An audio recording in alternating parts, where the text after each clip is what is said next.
So, um, I wasn't going to talk much about books this time.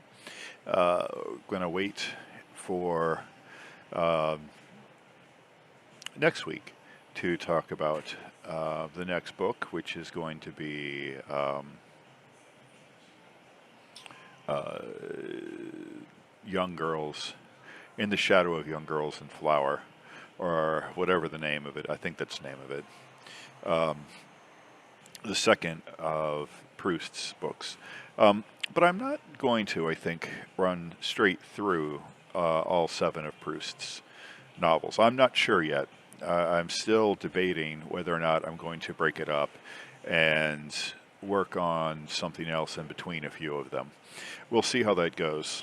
Um, but so I don't know. I haven't really said very much about political things since the election, and you know, the election became something kind of complicated for several reasons. It's not because Trump won and Kamala lost, and it's not even because Trump won in a fairly convincing way. Although, that's certainly, in my opinion, a disappointing and distressing thing. Yeah, I know there are different reasons why people may not have voted for Kamala, and there are different reasons why people may have felt that Trump was the better choice. And, I appreciate that. But it's hard not to look at this as the vote for a semi competent, or perhaps completely incompetent, older white man in place of a black woman. It's just hard not to see it that way. Kamala Harris was far from incompetent. She was far from unqualified. She was eminently qualified and quite competent to do the job.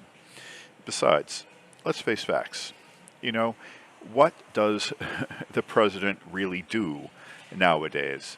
They mostly delegate responsibilities to other people.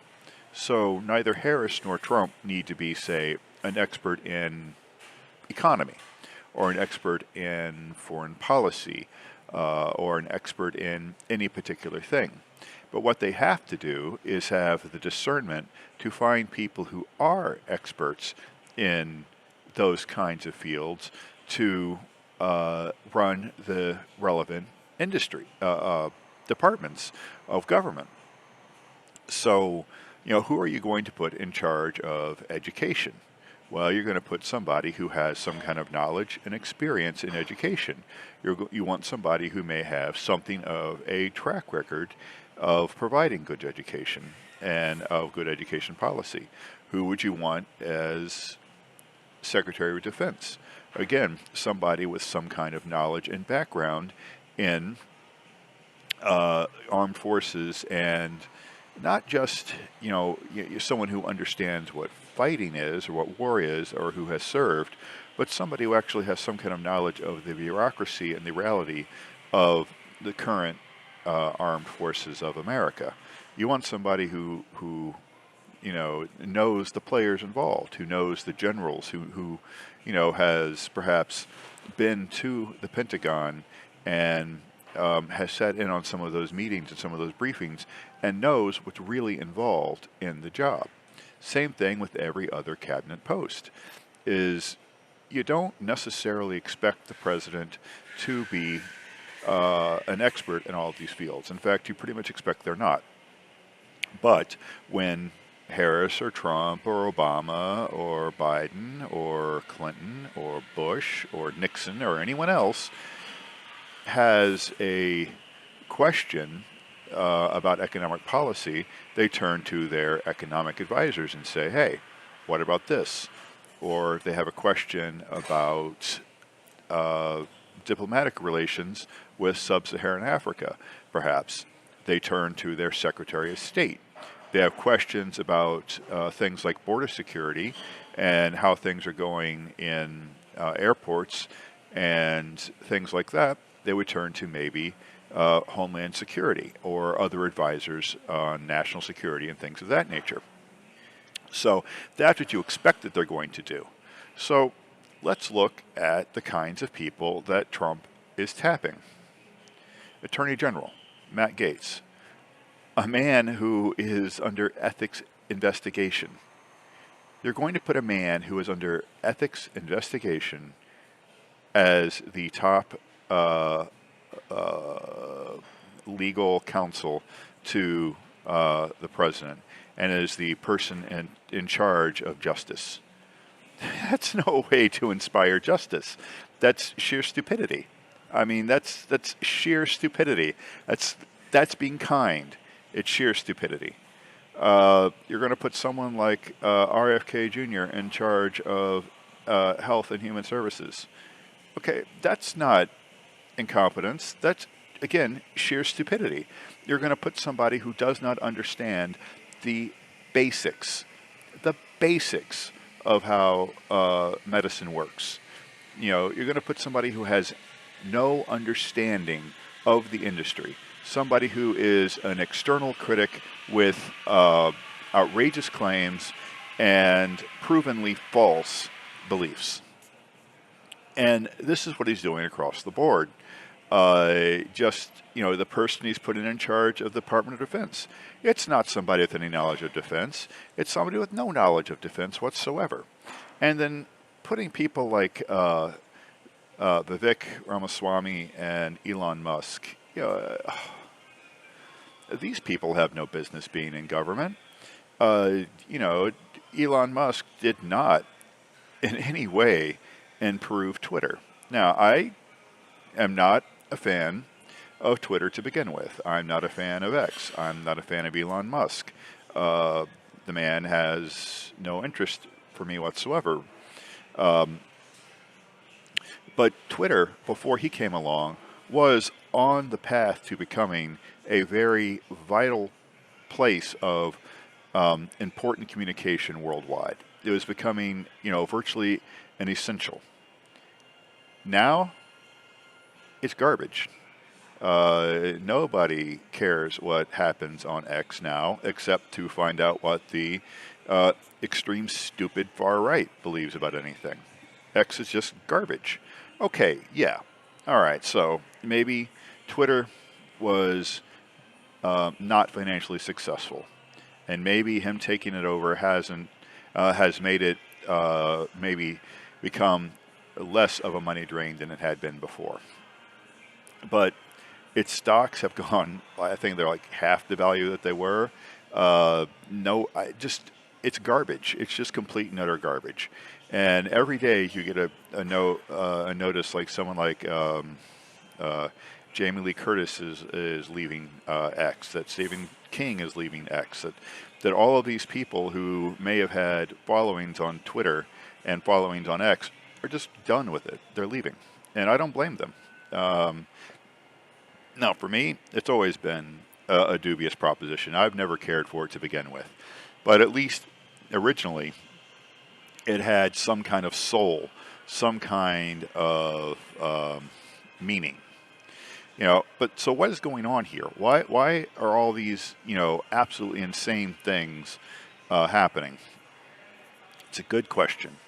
And one of my little pet theories here is kind of a two-prong approach, which is, okay, this is what I really want to happen. Okay? This is the thing that I want to happen. But I know everybody isn't going to accept this or like this. So, what do? I propose this. Something absolutely insane and ridiculous. Something so outrageous that nobody but, my dedicated followers think it's a good idea. Okay, and what does that do? That pulls the discourse in that direction. That normalizes craziness. That normalizes something that would have seemed absurd. in the open field. We pull everything closer, and then suddenly this idea, which is really the one what I like, which is really way out here on the edge, watch what happens. It's moving to the center. And it becomes something that seems like, okay, it's a compromise. At least he didn't put X, meaning a person, not the company X. At least he didn't do this. At least we got this other thing. So that is part of what I think is going on, as well as putting Matt Gaetz as AG. Well, you know, that's basically rubber stamping as legal anything Trump wants to do. With the Supreme Court decision on immunity and Matt Gaetz's Attorney General, is there even the remotest chance that this government will hold Trump in check? No, there is no chance. And with the Senate, the people wanting to run the Senate, all basically agreeing to recess appointments, is there any chance they're going to hold Trump in check? No, there's no chance. And with Mike Johnson trying to maintain the speakership, basically quashing the details of Matt Gaetz's the Matt Gaetz investigation, so that perhaps members of Congress can make what might be considered a informed choice. Yeah, no, there's no chance he's going to hold Trump to any kind of standard either. So even though I think this moving the discourse into craziness and pulling what is beyond into the center is exactly what Trump is doing, this is really what he is going to do if he's not stopped. And will Republicans have the soul and the spirit to do it? That's the only question. Because, and let's make this as clear as can possibly be, Trump cannot act alone. He must be enabled. And the people who enable him are the people in Congress and the people in the executive branch. And if they do not step up, and stop him, there will be no check. So, I don't want to hear anybody say, oh, it was just Trump, not the Republican Party. No. No. The entire Republican Party is at fault. This would be similar to blaming World War II entirely on Hitler. That's not true. The anti-Semitism in German culture and the acceptance of the violence and the rhetoric of the Nazis was widespread. If it hadn't been widespread, even in power, Hitler could have been stopped. But the Nazis had no reason to stop him, and so they didn't. And here's the question. Do Republicans have any reason to stop Trump? What is Trump's vision for America? If the Republicans don't agree with that vision, they have every reason to try to stop him. And for those of you who voted for him, welcome to what you wanted. So, no bitching, no complaining, no saying you didn't know. You knew. You knew. It's not too late to change your mind. It's not too late to join the resistance. But it is way too late to say you didn't know. All you can do is say, I'm sorry and I'm done with him. I'm changing sides.